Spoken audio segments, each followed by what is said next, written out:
زمین بھرنے کا مطلب ہے کہ پوری روئے زمین پر ایسے چودھری اور خان موجود ہوں. فرمایا جو بعد میں شخص جا رہا تھا اس ایک کا مقابلہ بھی یہ روئے زمین کے بھرے ہوئے لوگ بھی نہیں کر سکتے، کیونکہ ترازو میں اس کو رکھو تو یہ اکرمکم عند اللہ اتقاکم ہے، اور وہ اس معیار پر نہیں ہے. اللہ اکبر. آپ سنتے ہیں کہ عرب میں غلام ہوتے تھے. آج کل جس کو ہم نوکر کہتے ہیں یہ تصور نہیں تھا غلام کا.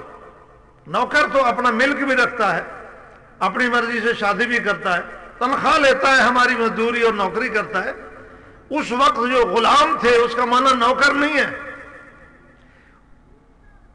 غلام ہر چیز میں محتاج ہوتے تھے اپنے آقا کے، ہر چیز میں. شادی نہیں کر سکتے تھے اس کی مرضی کے بغیر، ان کی اپنی جائیداد کوئی نہیں، جو کچھ کمائے وہ اپنے سردار کو دے. یہ ہوتا تھا غلام. مکے میں جب یہ تحریک شروع ہوئی، رسول پاک صلی اللہ علیہ وسلم نے دلوں میں انقلاب برپا کرنا شروع کیا، تو سردار بہت سارے حضور سے ٹکرائے. ابو جہل، ابو لہب، یہ وہاں کے جو سردار تھے یہ آقا سے ٹکرائے.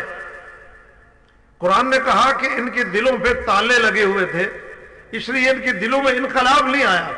ختم اللہ علی قلوبہم وعلی سمعہم وعلی ابصارہم.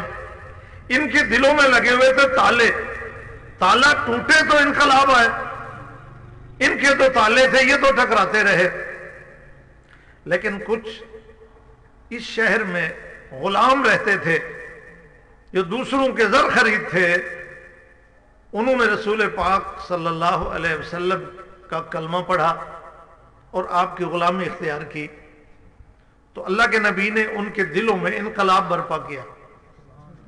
ان میں ایک بلال بھی ہیں، میں اسے آگے بات آپ سے عرض کرنا چاہوں گا. ان میں سے ایک بلال بھی ہیں. یہ بلال امیہ کے غلام تھے. امیہ ان کا آقا تھا، یہ غلام تھے. جب انہوں نے کلمہ پڑھا تو یہ وی آئی پی کلچر کا نمونہ ہے کہ اس نے کہا تم نے میری اجازت کے بغیر کلمہ کیوں پڑھا؟ میری اجازت کے بغیر کلمہ پڑھا کیوں؟ تو میرا غلام ہے، میں اگر کہوں تو تو کلمہ پڑھ اور میں نہ کہوں تو تجھے اختیار نہیں ہے کلمہ پڑھنے کا. بلال نے کہا کہ یہ جسم میرا، میری ہڈیاں، میرا گوشت، میرا چمڑا، میرے بال، میری ظاہری شکل و شباہت، یہ تو ہے تیری غلام، خریدا ہوا ہے تو نے، لیکن یہ جو اندر والا دل ہے نا یہ تیرا نہیں ہے، یہ تو میں مصطفیٰ کو دے چکا ہوں. اب جب دل میں انقلاب برپا ہو گیا تو یہ سارے ظاہری اعضاء رسول اللہ کی محبت میں، اللہ کی توحید میں زخمی ہو رہے ہیں. پتھر سینے پہ ہیں، میخیں ہیں، لہو لہان ہیں، گرم ریت پہ ہیں، چکر و چور ہیں. لیکن چونکہ اندر انقلاب آ چکا تھا، یہ ساری سزائیں اور سارے دباؤ اس کے اندر والے دل کو تبدیل نہ کر سکے، اس لیے کہ اللہ کے نبی نے انقلاب جو برپا کر دیا تھا.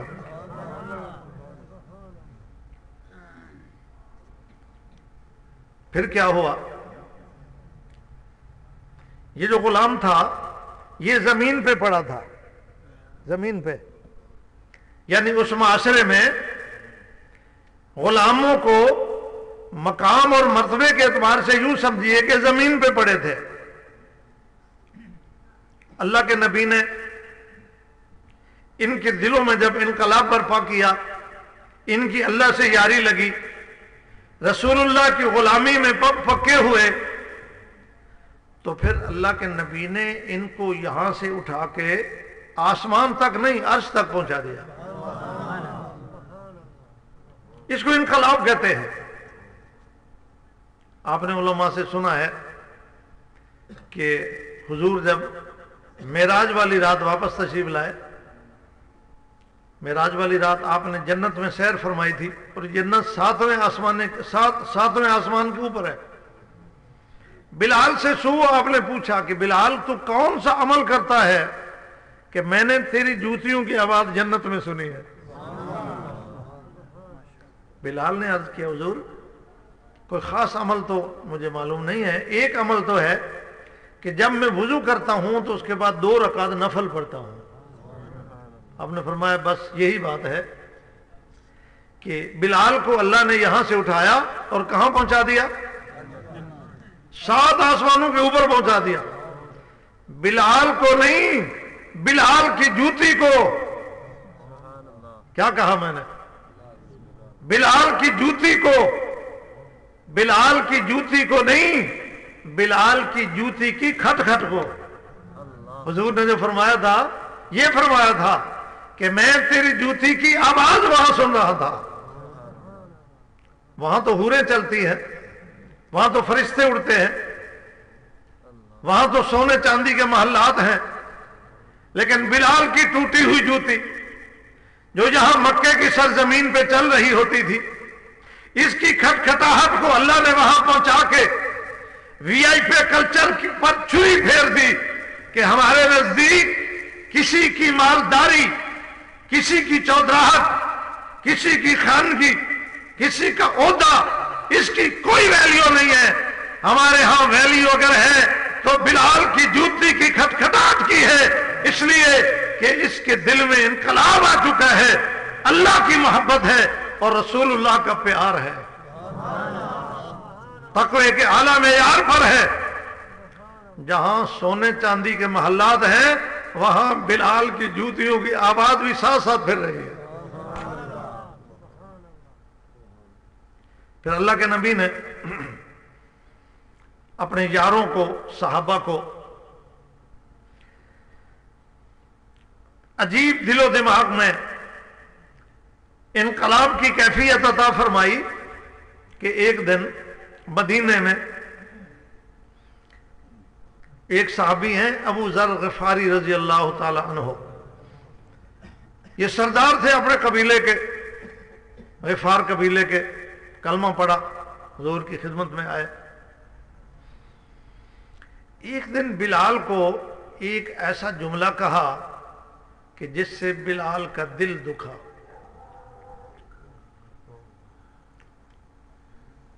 اللہ اکبر. حضور پاک صلی اللہ علیہ وسلم سے جا کے شکایت کی کہ حضور ابو ذر مجھے یوں کہتا ہے. کیا کہتا ہے؟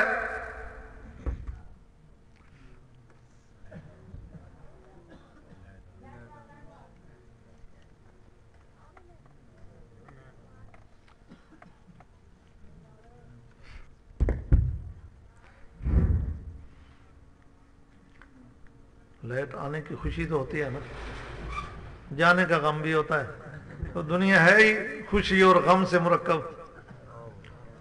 پوری خوشی جنت میں ملے گی اور پورا غم جہنم میں ہوگا. اللہ ہمیں غم سے بچائے اور خوشی نصیب فرمائے. کیا کہا ابو ذر نے؟ بلال نے شکایت پیش کی حضور کی خدمت میں, جی ابو ذر مجھے کہتا ہے حبشن کے بیٹے. کیا کہتا ہے؟ تھے تو حبشن کے بیٹے, حبشی جو تھے, لیکن انہوں نے تانے کے انداز میں کہا تو اس لیے ان کو غصہ آ گیا. حضور نے بلایا ابو ذر کو, کہا ابو ذر, یہ بخاری شریف میں الفاظ ہیں, ابو ذر تیرے دل میں عصبیت ہے. عصبیت, عصبیت سمجھتے ہو نا, یہ بڑے چھوٹے کا جو زمانے جاہلیت میں چل رہا تھا کہ یہ قریشی ہے اور یہ غلام ہے. تیرے دل میں عصبیت ہے. تو نے میرے غلام بلال کو یوں کیوں کہا کہ حبشن کا بیٹا ہے؟ بس یہ جملہ سنتے ہی ابو ذر غفاری زمین پہ لیٹ گئے اور یہ اپنا رخسار زمین پہ رکھ دیا. بلال کو کہا بلال اپنا کالا پاؤں میرے دوسرے رخسار کے اوپر رکھو. اور اس کو رگڑو مسلو، میری زبان سے ایسا جملہ کیوں نکل گیا ہے جس سے بلال کا دل دکھا ہے؟ بلال نے کہا بس میں نے معاف کر دیا، ابو ذر کھڑے ہو جاؤ۔ انہوں نے کہا نا، میں کھڑا نہیں ہوتا، میرا ایک رخسار زمین پہ رہے گا مٹی پہ، اور دوسرے رخسار پہ بلال کا پاؤں ہوگا۔ آپ اس طرح میرے رخسار کو مسلیں گے تو میرا دل ٹھنڈا ہوگا کہ میں نے بلال کی توہین کی ہے اور اللہ کے نبی کا دل دکھا ہے۔ اللہ کے نبی نے انسانی قدروں کو ان صحابہ کے دل و دماغ میں بٹھا دیا تھا، اور ان اکرمکم عند اللہ اتقاکم، اس معیار پر صحابہ کرام کو کی تربیت فرمائی تھی۔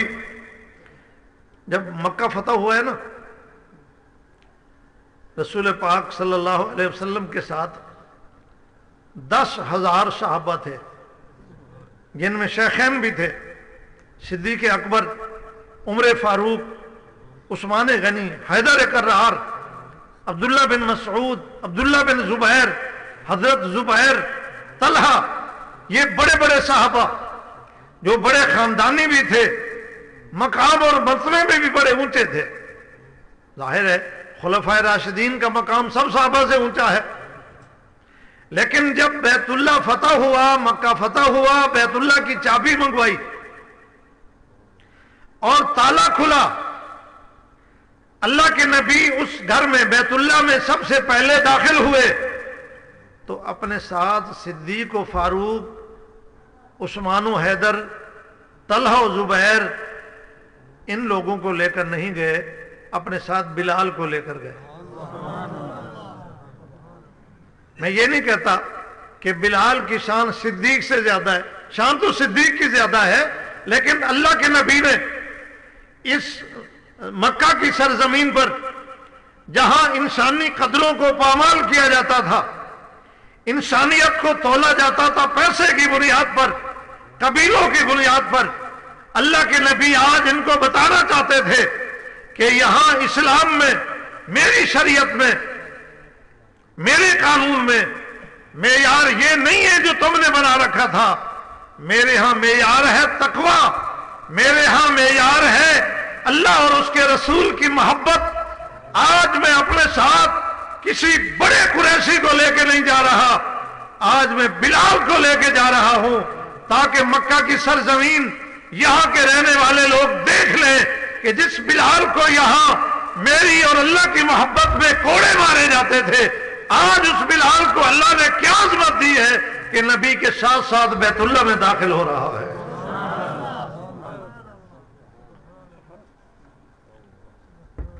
پوری بات آپ کی سمجھ میں، کیا بات ہے بھائی،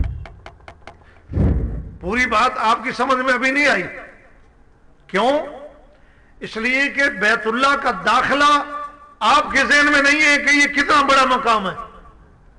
بیت اللہ کے اندر جو داخل ہو رہے تھے، مکے کے قریشیوں نے جب اس دن سے کوئی 40-50 سال پہلے بیت اللہ کی تعمیر کی تھی، تو انہوں نے بیت اللہ کا دروازہ اونچا رکھا تھا، جہاں آدمی کا سر بھی نہیں پہنچتا، ہاتھ پہنچتا ہے۔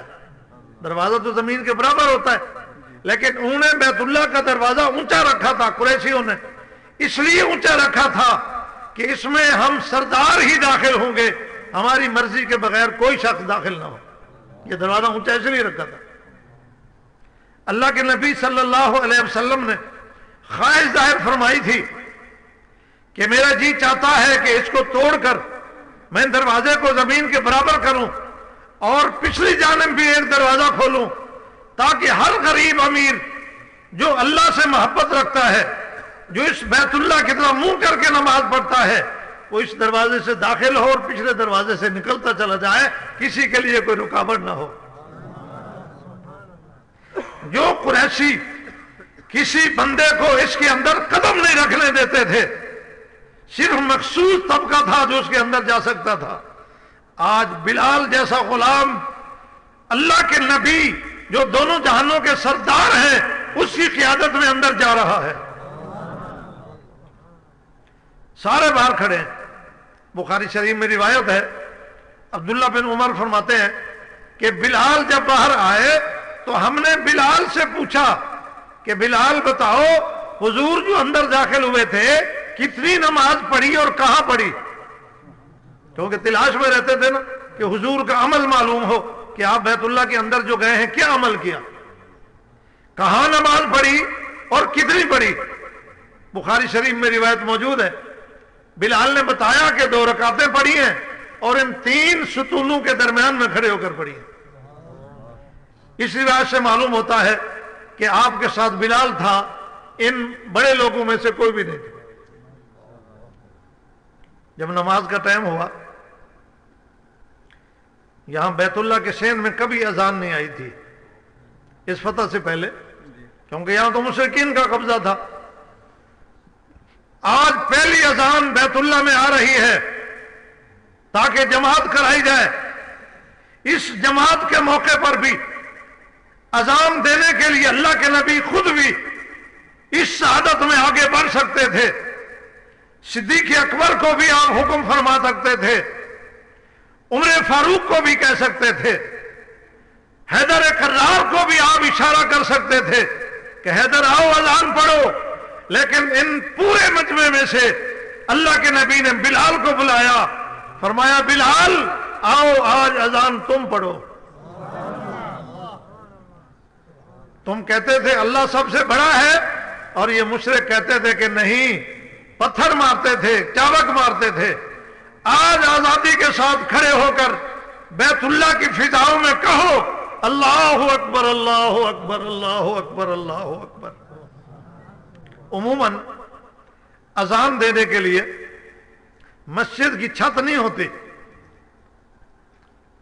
مسجد کے سین میں کسی کھلی جگہ میں اذان دی جاتی ہے.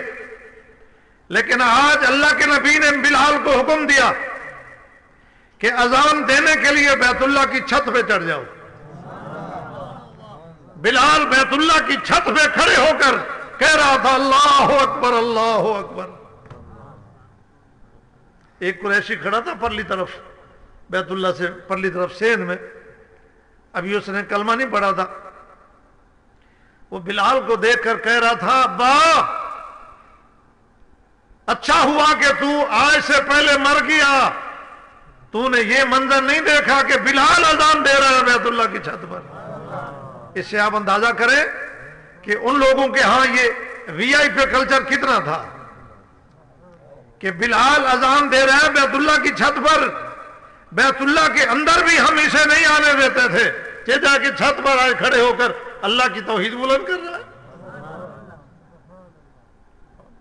اللہ کے نبی نے اس دل میں ایسا انقلاب برپا کیا، ایسا انقلاب برپا کیا کہ پھر سارے اعضاء انسان کے اس دل کے ماتحت ہو کر، جیسے بادشاہ لشکر پہ حکم کرتا ہے اور لشکر اس کی ماتحت میں چلتا ہے، سارے اعضاء صحابہ کے غلاموں کے اسی طرح فرما برداری میں رہے. رسول پاک صلی اللہ علیہ وسلم کی اس محنت کو آگے صحابہ نے چلایا، انہوں نے بھی دلوں پر محنت فرمائی. صحابہ کرام کے شاگردوں نے، انہوں نے بھی دلوں پر محنت فرمائی. تابعین نے، ان کے شاگردوں تبع تابعین نے بھی دلوں پر محنت کی. تقریباً ہر صدی میں اللہ کے نبی کے نائبین، صوفیاء، بزرگان دین، علماء، صاحب نسبت بزرگ اسی دل پہ محنت کرتے رہے. بات سمجھ آ رہی ہے؟ اس دل پہ محنت کرتے رہے. جب انسانوں کے دل بن جاتے تھے تو پھر سب کچھ بن جاتا تھا، سب کچھ بن جاتا تھا. اس دل کے اندر انقلاب برپا کرنے کا مطلب کیا ہے؟ دل میں انقلاب برپا کرنے کا مطلب یہ ہے کہ اس کے دل کے جذبات بدل جاتے ہیں. انقلاب کا مطلب ہوتا ہے تبدیلی. اس کے جذبات بدل جاتے ہیں. پہلے جذبہ ہوتا تھا کہ کہ اسے لوٹ کر کھائیں. جب ادھر اندر دل بدلا اب جذبہ ہے کہ میں اپنا مال اسی پہ خرچ کر دوں. عبداللہ بن مبارک جو امام ابو حنیفہ رحمۃ اللہ علیہ کے شاگرد ہیں، میرا ارادہ تو نہیں تھا اتنا زیادہ، لیکن آپ کچھ اس طرح میری طرح متوجہ بیٹھے ہیں کہ میرا بھی دل کر رہا ہے کہ زیادہ بات ہو جائے. غلط تو نہیں سمجھا میں؟ خواجہ صاحب تشریف لا چکے ہیں، اس لیے میں نے آدھا ٹائم اپنا ان کو دینا ہے. میں تو آتا رہتا ہوں آپ کے ہاں پہلے بھی، اور آپ بھی ہمارے ہاں تشریف لاتے رہتے ہیں. عبداللہ بن مبارک جن کے اوپر کسی اللہ والے نے توجہ فرمائی اور ان کا دل انقلاب پذیر ہوا،